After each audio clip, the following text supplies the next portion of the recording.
Good morning everyone. Today in this practical we are taking the study of stepper motor.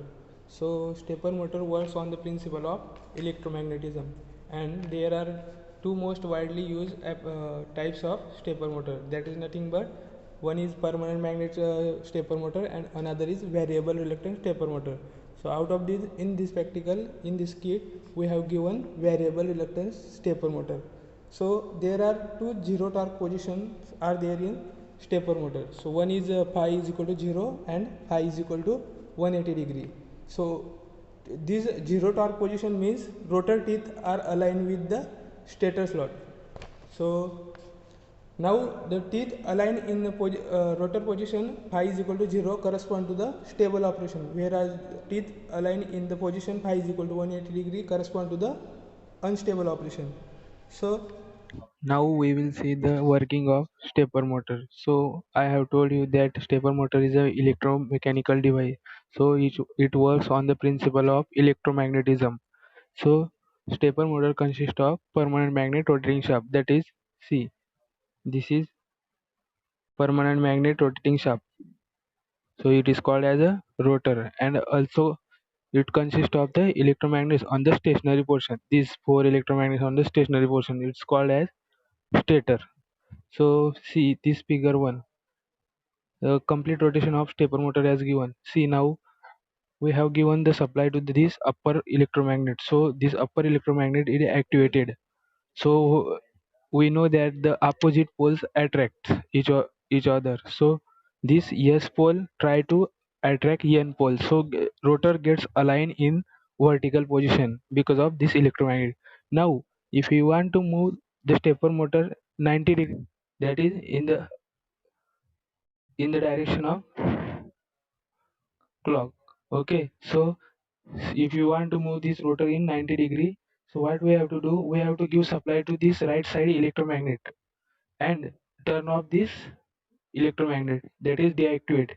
So voltage is given to only this right side electromagnet.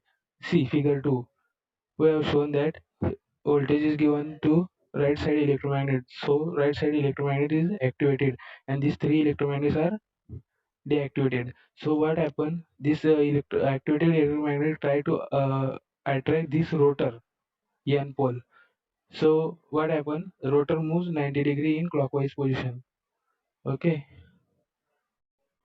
So we have moving rotor into clockwise direction. Okay. So now again we have to if we want to move rotor to 90 degree clockwise direction, so we have to deactivate this electromagnet and activate this downward electromagnet.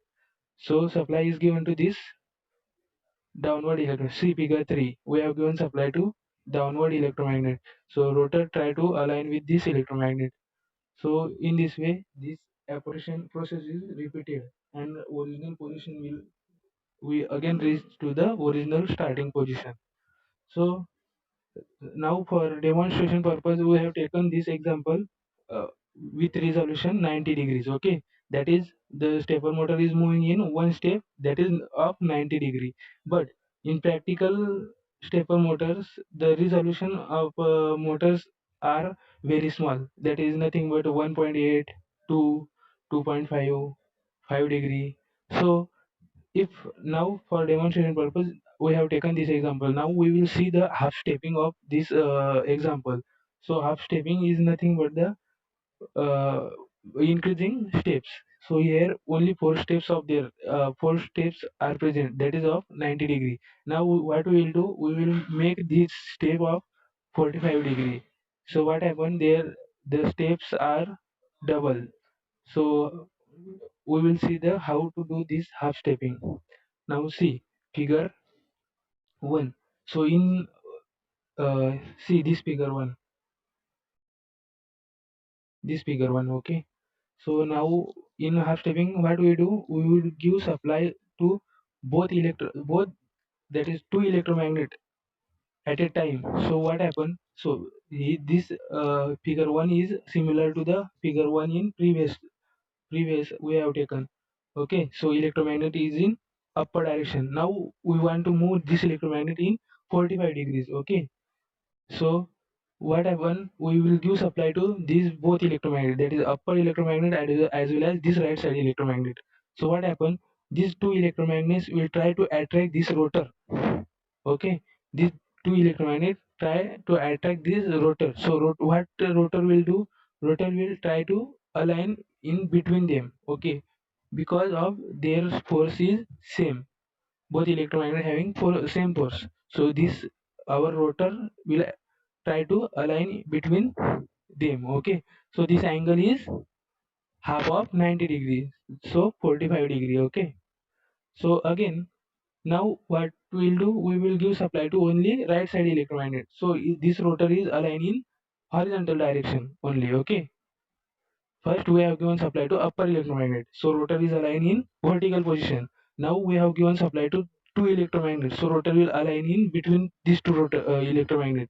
So now we will give supply to this right side electromagnet, so this rotor is try to align in horizontal direction. So this process is called as half stepping. So after repeating this this process, we will get our original position.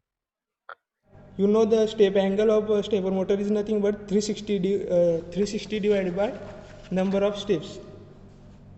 So for 5 degrees you will need 360 by 5, that is 72 steps.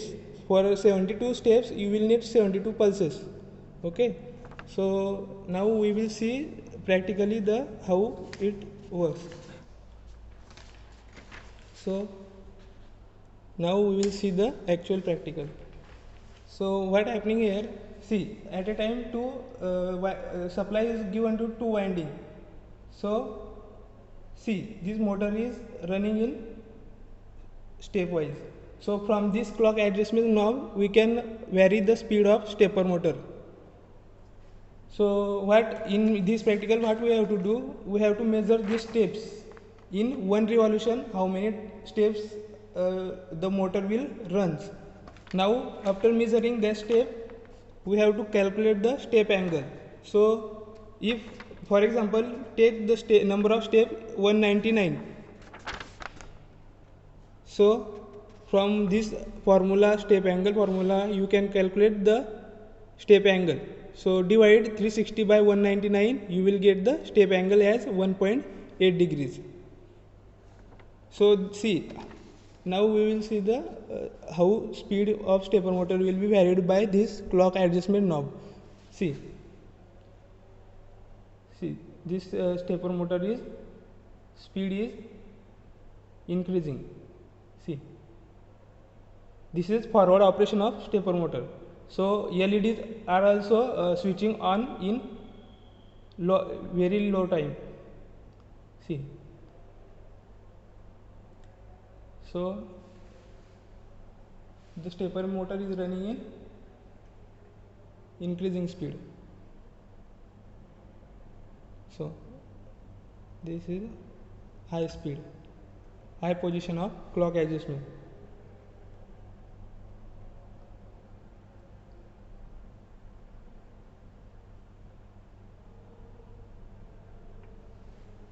So for each clock adjustment position, you need to measure number of steps in one revolution, and you have to calculate step angle.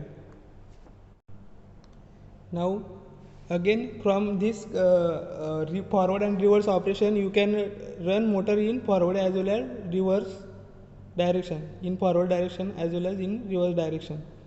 So now this knob is turned on reverse operation, so motor is running in reverse operation. So you have to calculate the steps of motor in one revolution in forward direction as well as in reverse direction, and calculate the step angle. In this way this practical is over. Thank you.